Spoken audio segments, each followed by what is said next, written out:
तो आज हम करेंगे मोशन इन स्ट्रेट लाइन के 11th लेक्चर की रिवीजन।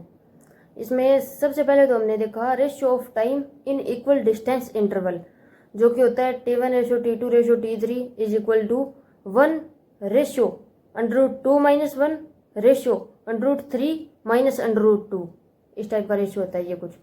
और उसके बाद हमने देखा VX ग्राफ यानी वेलोसिटी और पोजीशन ग्राफ देखा था। तो वेलोसिटी पोजीशन ग्राफ का स्लोप और एरिया वैसे तो कुछ नहीं देता, लेकिन हमने जब इस फॉर्मूले को डिराइव किया या मतलब वेलोसिटी से दोनों साइड मल्टीप्लाई किया तो हम इस रिजल्ट पे पहुंचे VX ग्राफ में acceleration is equal to V into slope of VX graph. यानी कि VX ग्राफ में अगर हमें एक्सेलरेशन बताना है तो acceleration is equal to velocity at that point into slope of VX graph. ठीक है। और उसके बाद हमने देखा V²X ग्राफ। V²X ग्राफ में हमने एक्सेलरेशन का फॉर्मूला डिराइव किया, acceleration is equal to slope of V²X graph divide by 2, यानी acceleration is equal to V²X graph का स्लोप डिवाइड बाय 2। और उसके बाद हमने देखा AT graph, acceleration time graph.